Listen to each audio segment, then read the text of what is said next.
morning I'm talking about virtues and the path.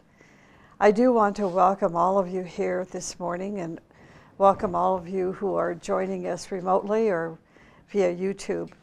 And just to let you know how much we appreciate, your support of the work that we engage in, but more importantly, that you love the teaching and that you are willing to dedicate some of your time, your spiritual time, to taking on new ideas, developing new concepts, and bringing these ideas and concepts into your day-to-day life. Because I think when we are able to do these things, this is when we can honestly say that we are engaging in service to our family and to humanity. Virtues are very much that. I think you're going to learn something new this morning about virtues. First of all, when you meet a virtuous person, you learn that a virtue is not something that you have memorized as a child or that you are trying to be even though you are not. A virtue comes into formation, into manifestation, when you bring in energy from the higher spheres. And that energy begins to manifest throughout your entire physical, emotional, mental being. Let me put it that way. It really is amazing because virtues regenerate. They regenerate the old cells, bringing more light into your cellular structure. It also takes the old or the past experiences and thoughts and opinions, regenerates them, organizes your thinking life in such a way that now the virtues come into existence. So in the beginning, we study about the virtues. We learn about the fact that virtue is from the other worlds. But this is something different that we're learning today, which is to be a truly, truly virtuous person, that we must manifest the energy of the higher spheres throughout our lower nature so that these energies can regenerate our cells and our atoms, even the permanent atom, in such a way that we then become the manifestation of these virtues. True esotericism emphasizes the necessity of developing virtues and expanding our consciousness.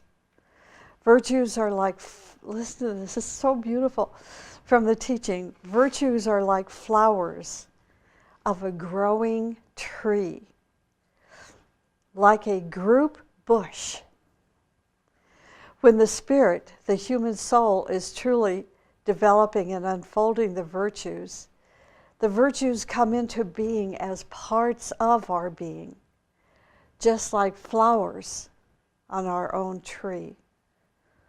To be virtuous is to be on the path of evolution. Did you hear that? Okay. To be virtuous is to be on the path of evolution. All great ones, such as Hermes and Buddha and Zoroaster and Christ, put their emphasis on virtues and on those practices which release and develop virtues. This is why I gave you the introduction, so you'll really be open to hear this new approach, this new understanding, and perhaps new to us, of the expression of virtue. That these practices that all great ones have given to us, with the emphasis on virtue, these practices release and develop virtues. It is virtues that, in their turn, unfold and then develop the etheric centers, something Valerie's focus group on esoteric healing, they've been focusing on the etheric centers and the etheric body for a year now. Is that right? Okay, make sure, about a year. Okay. So this is not something new to them, perhaps. But it is virtues that will, in their turn, unfold and develop the etheric centers. Why do that? Were you asking that? Of course you were. They do that so that we are enabled to come in contact with the greater universe.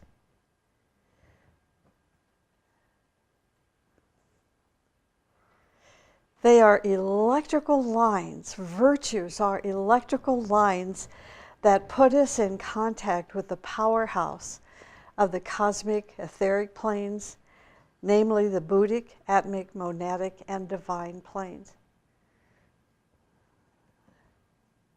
Virtues are the manifestation of intuitional, Atmic, and Monadic energies.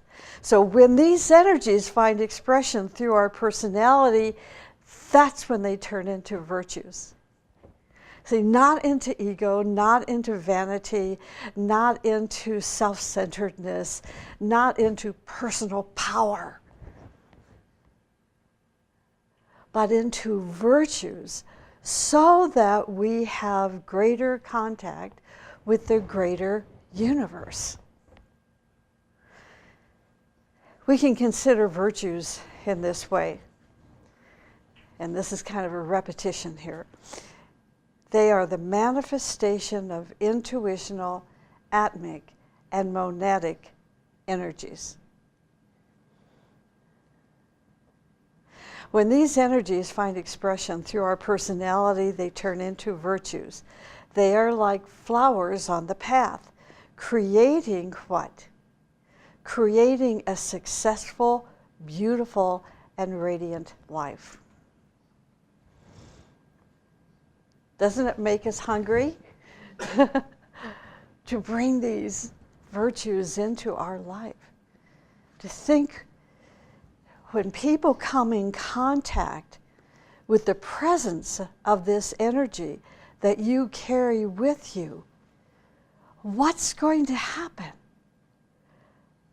The same thing that happened to you. The first thing is, as they contact this energy that you carry in your presence, it awakens them to something greater than themselves. They begin to think about their future in a beautiful, wonderful, hopeful, positive way. And so much more. My teacher spoke for many years about virtues. He gave many lectures, and he wrote many articles and chapters in books about virtues. I know many of you, like myself, have studied and taken courses in the wisdom teachings on virtues. But at the same time, sometimes we put those virtues on the shelf because we think we are already those virtues. Well, not us. Those people out there. Right. Agni Yoga, the path of living ethics, means that if we have a great idea, a great vision, a great revelation, a great sensitivity, a truth within ourselves, we are going to bring those qualities down and manifest it through our actions, through our feelings and thoughts and speech, and within all of our relationships. In doing so, we try to ground ourselves, bringing out all these virtues about which we know. So living a virtuous life is important.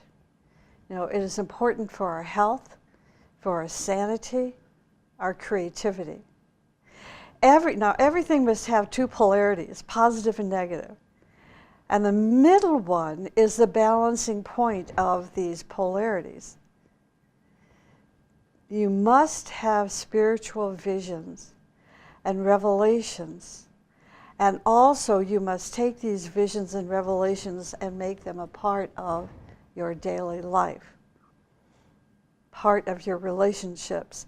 This puts us in the balance and brings health within us.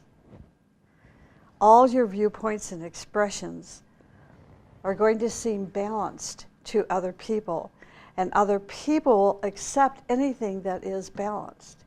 So this is the result, these two polarities, and that middle balancing point is a virtue. Positive, negative. Negative does not mean horrific or depressing or failure. Negative means dense gravitational matter. So we're bringing the positive polarity, we're bringing these energies from the higher spheres into the balancing point, that point of equilibrium, which then begins to formulate the virtue. And then in the negative pole is where we bring it into manifestation through our revelations and creativity and sensitivity and vision and inner truth. Okay? Okay. Let us say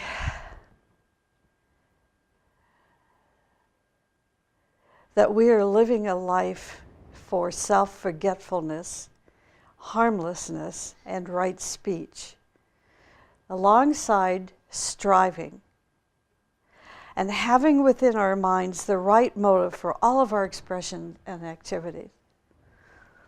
This is wonderful because by using these qualities and virtues, we sublimate ourselves. But if these qualities stay on the shelf,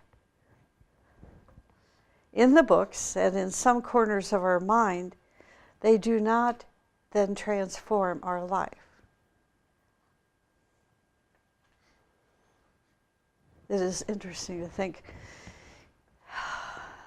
you know, I've been around long enough on this planet to see how that works, what that means, where, you know, how somebody can have these ideas in the corner of their mind, but it hasn't sublimated them yet. It has not yet transformed them. And yet to hear them speak, they think they are the virtues, but they're not grounded. It's very, very interesting. So we can learn something here which is very important.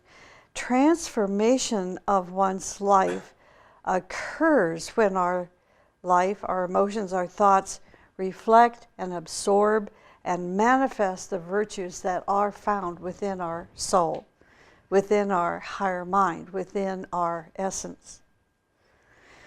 One's life cannot be transformed or elevated and changed or even transfigured until we bring virtues from our higher nature and mix them with our life. So we could say this is mixology. For you, those of you who know, you know what I'm referring to. So this is our mixology. This is what transformation is. Transformation is to make our higher ideas and visions and plans and revelations manifest or mix with all of our actions and thoughts. And this is the path of the Agni Yogi. See, we don't have to sit in a lotus position in a loincloth. God help us. Sitting on, you know, an ice piece or an iceberg to say that we're a yogi. That's all the past.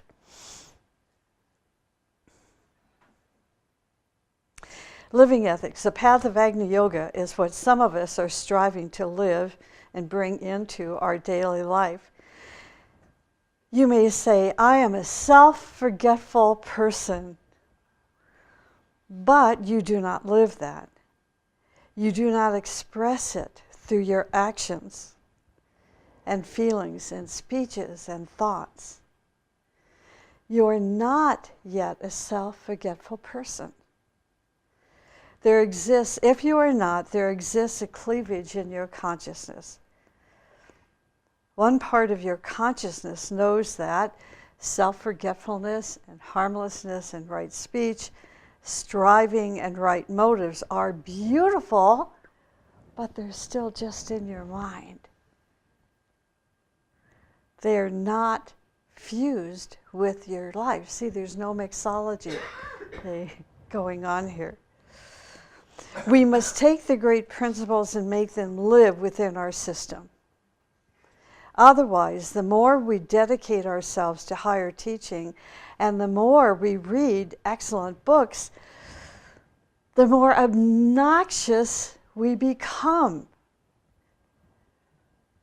When our life is not whatever we are imagining we are, we feel frustrated.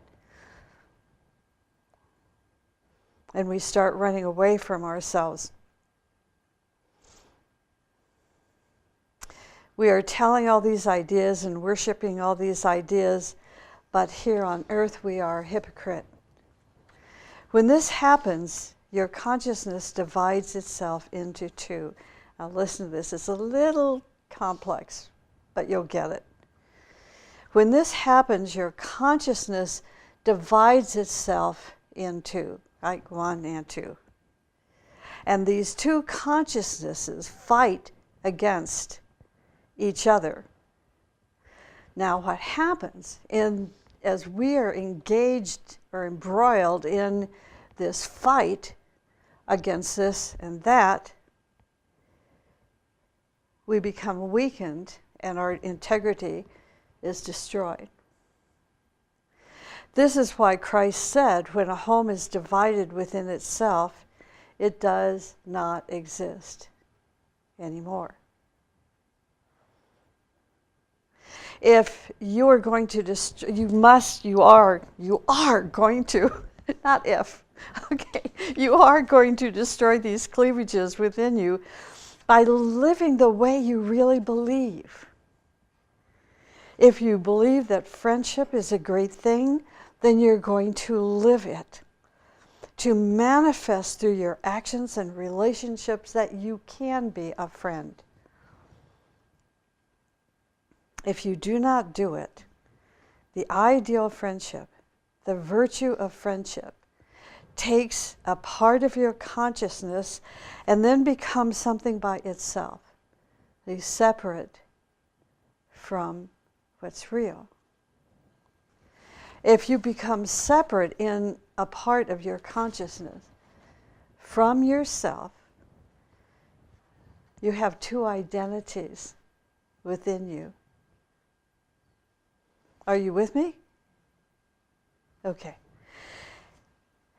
What does this mean? If I am a human being where two bosses are handling me, I alternate myself from light to darkness, from darkness to light, and I am not in balance. I do not have equilibrium, and this is what creates the cleavages within you. Many years ago,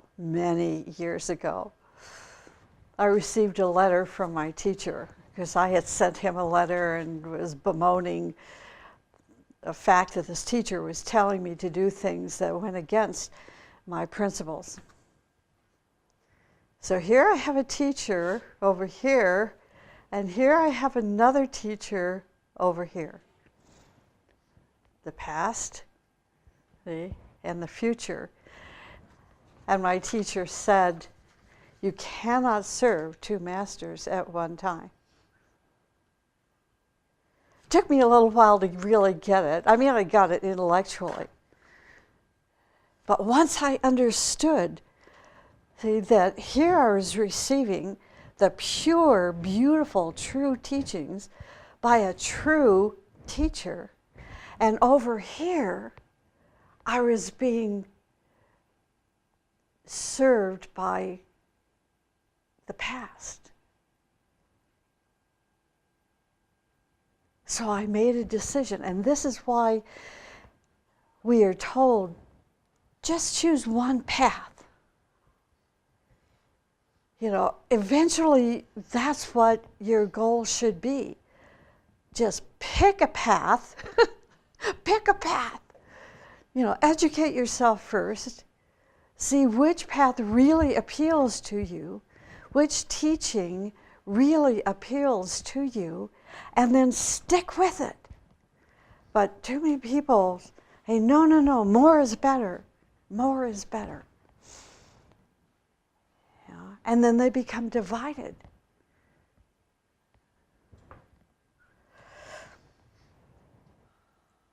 In Aum, paragraph 504, it says, one ought to test.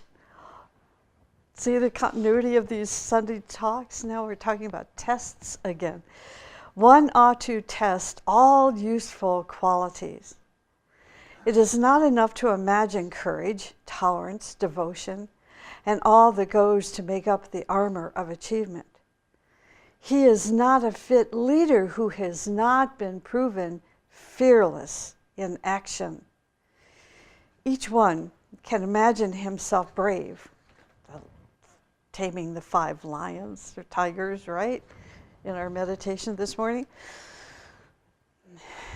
We can imagine ourselves brave, but in action it often turns out the contrary.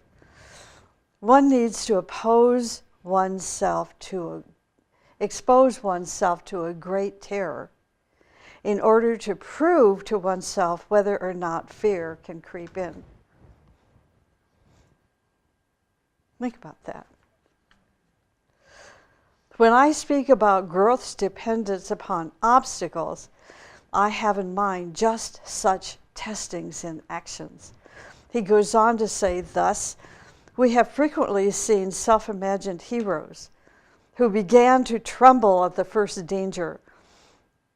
Likewise, we have seen those who wished to be tolerant become fiercely irritated at the first disagreement. We have also known supposedly devoted people who ran away from the first attack. But we also know of many achievements when people consciously overcame physical reverses and made of their shortcomings the best adornments. Such discipline of the will is in itself an achievement. What does the teacher mean when he says one ought to test all useful qualities? For example, thinking is a quality, feeling is a quality, hearing is a quality, sensitivity is a quality, creativity is a quality. So these are qualities that we want to test. To test them means to bring them from the shelves and start using them in our daily life to see if they work or not. When they start to work through our speeches, our actions and thoughts, it means that they are sublimating our physical, emotional, and mental nature. See how that works? You say you have patience. Okay, then test it. Do you really have patience? Do you really have striving? Do you appreciate the beauty of others? Are you not jealous? Are you loving? Just test yourself. In testing yourself, you really know what you have and what you do not have. If you find you do not have certain virtues, start cultivating them. If you have, you can make them better and better and better. Some of you have thought that you can increase your sensitivity.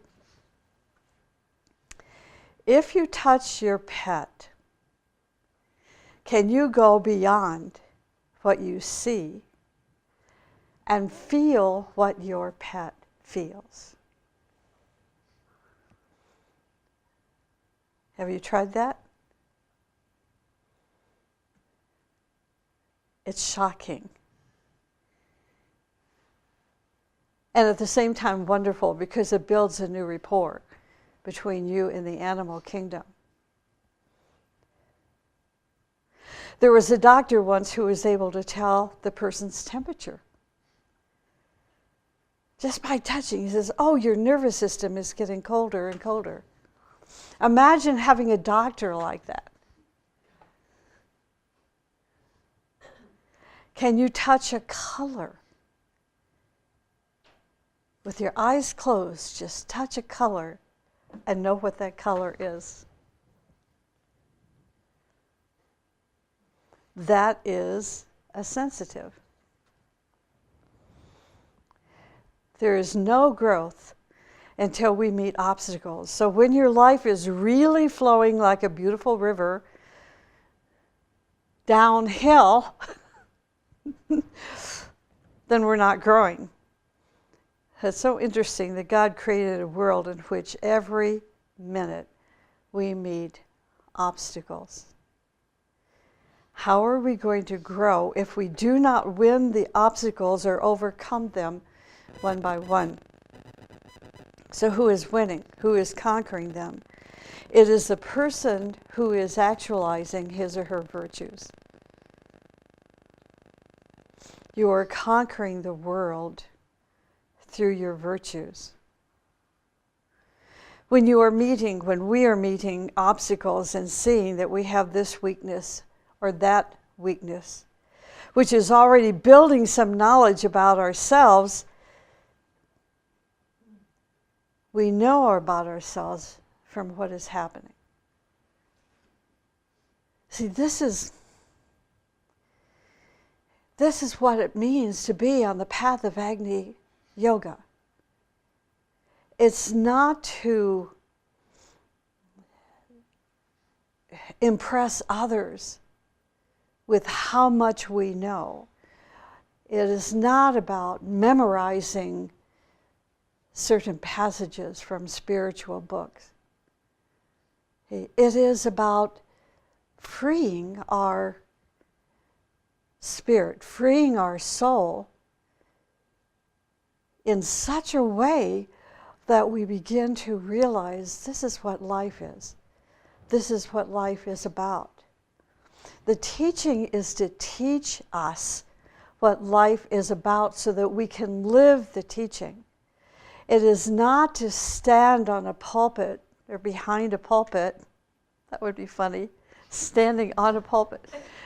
I was thinking of podium, but the word pulpit came out, okay.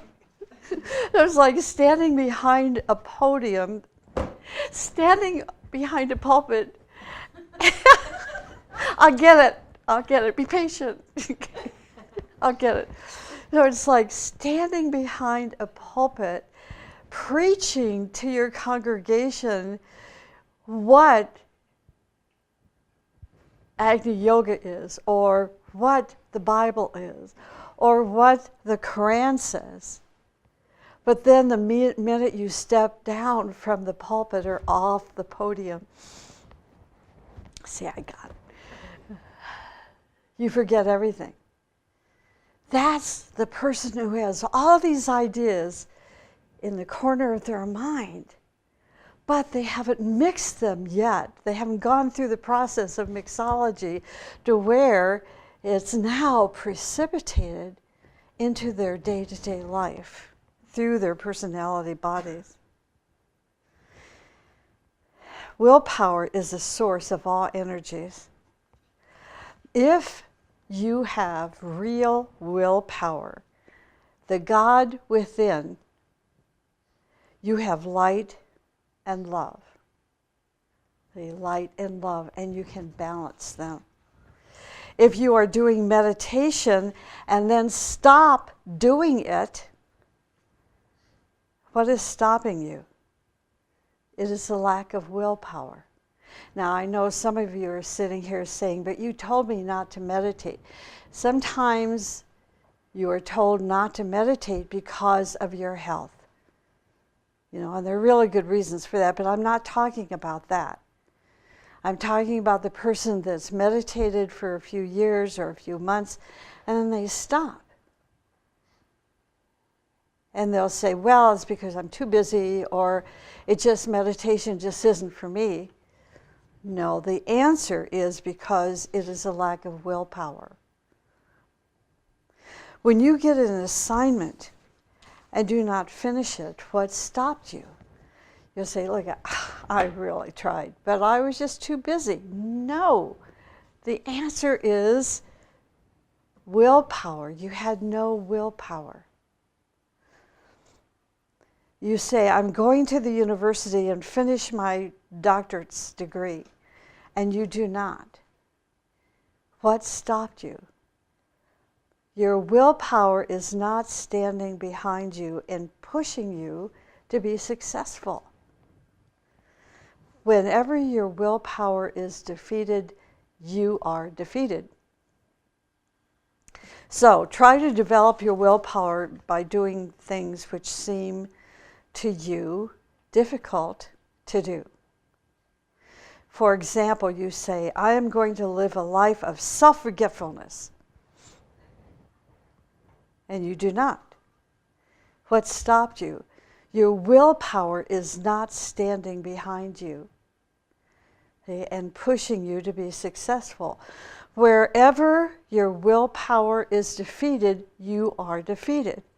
Try to develop your willpower by doing things, like I said, which seem difficult to do.